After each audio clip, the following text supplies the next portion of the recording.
Power star പവൻ കല്യാണിന്റെ ഒരു cinema OTT release ചെയ്തിട്ടുണ്ട്. ഹരിഹര വീര Mallu Amazon പ്രൈമിലാണ് stream ചെയ്യുന്നത്. സോ നമ്മുടെ പൊന്നിയൻ സെൽവനും ബാഹുബലിയൊക്കെ കണ്ടപ്പോ നമ്മൾ പറഞ്ഞില്ലേ മാഗ്നം ഊപ്പസ്, അതേപോലെ ആരെങ്കിലും ഈ പടം കണ്ടിട്ട് പറഞ്ഞ ഒരൊറ്റ കാര്യം ഉറപ്പിച്ചോ, ആള് നോർമൽ അല്ല, ദാറ്റ് ഗായ് ഈസ് അബ്നോർമൽ.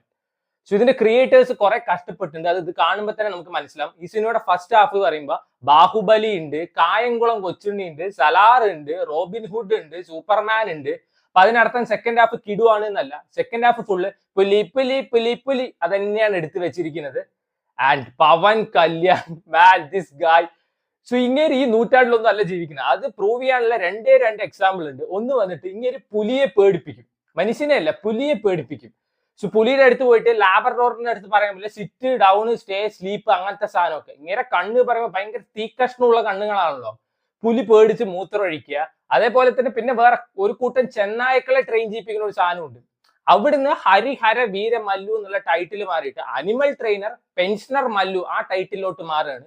എന്തോന്നാണ് ഇങ്ങനെ വെറ്റിനറി ഡോക്ടറാ. ഇങ്ങനെ നോക്കുമ്പോഴേക്കും ഈ ചെന്നായ്ക്കളുടെ ഹാർട്ട് ബീറ്റ് കാണാൻ പറ്റും. അതേപോലത്തെ തെലുങ്ക് ഭാഷയിൽ ചെന്നായ്ക്കളോട് ഇരുന്ന് സംസാരിക്കുന്ന കാണാം. കാർട്ടൂൺ ആയിട്ട് ഇറക്കിയപ്പോൾ ആൾക്കാർ ഇരുന്ന് ചിരിക്കും ആ സമയത്താണ്.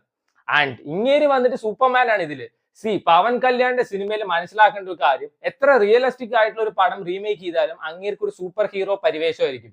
അതായത് ലോകത്ത് ഒന്ന് തട്ടിയാൽ പോലും 2 കഷ്ണമാണ് വാള് ഇങ്ങേരെ മേത്ത് തട്ടിയാൽ ഇങ്ങേർക്ക് ഒന്നും ആവില്ല.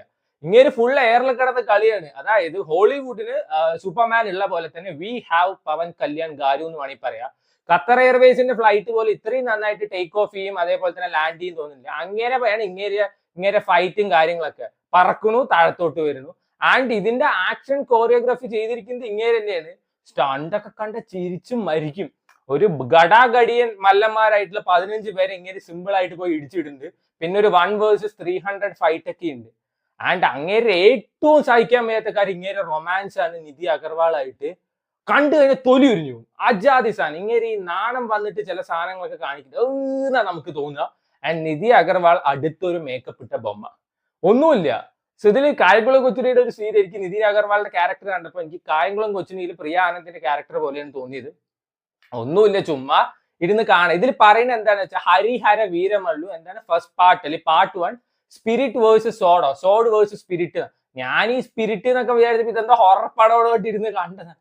ഇനി ഇതിന്റെ സെക്കൻഡ് പാർട്ട് ഉണ്ട്, അത് ഞാൻ ഒന്നും പറയില്ല.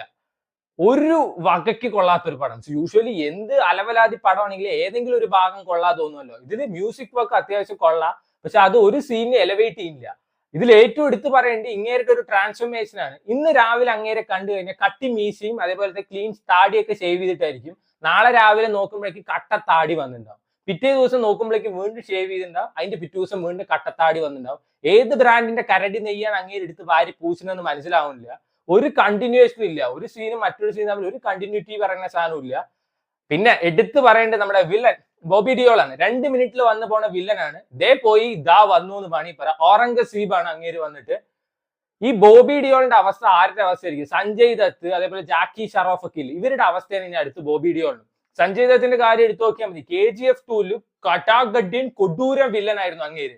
പിന്നെ എല്ലാവരും അങ്ങേരെ എടുത്ത് കാസ്റ്റ് ചെയ്തു. നായകന്റെ ചവിട്ടും തൊഴിയും കൊള്ളാൻ വേണ്ടിയിട്ടുള്ള ഒരു ജസ്റ്റ് ഒരു പേഴ്സണായി മാറി. എല്ലാ ചവറിലും അങ്ങേര് കയറി അഭിനയിക്കാൻ തുടങ്ങി. ഇതന്നെയാണ് ഇനി ബോബി ഡിയോളുടെ അവസ്ഥയും. അതേപോലെ തന്നെ മാർക്കോല് വില്ലനായിട്ട് വന്നിട്ടുള്ള ആളുടെ അവസ്ഥ തന്നെയാണ്. എല്ലാ ചവറിലും ഇനി കയറി അഭിനയിക്കും.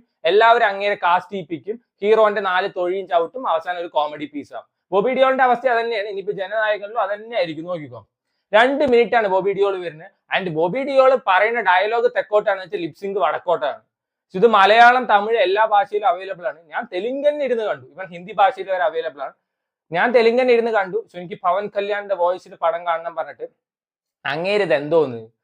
ഇങ്ങേര് തിരിച്ചു വരുന്ന എനിക്ക് ആകെ തോന്നുന്നത് OG സിനിമയിലൂടെ മാത്രമാണ്. ഇത് അല്ലാതെ ഇതൊക്കെ തനി വേസ്റ്റ് പറഞ്ഞ പക്കാ വേസ്റ്റ്. ഇതൊക്കെ തിയേറ്ററിൽ പോയി കണ്ട ആൾക്കാർ ലോകം മണ്ടന്മാരാണെന്ന് ഞാൻ പറയുള്ളൂ. എന്ത് വിശ്വസിച്ചിട്ടാണ് പോയി കണ്ട് ഇങ്ങേരെ വിശ്വസിച്ചിട്ടാ. സോ പടം ആമസോൺ പ്രൈമിൽ അവൈലബിൾ ആണ്. എനിക്ക് ഒട്ടും വർക്കായിട്ടില്ല. കുറെ വഴി പോണവനൊക്കെ കയറി പിടിച്ച് അഭിനയിപ്പിച്ചിട്ടുണ്ട്.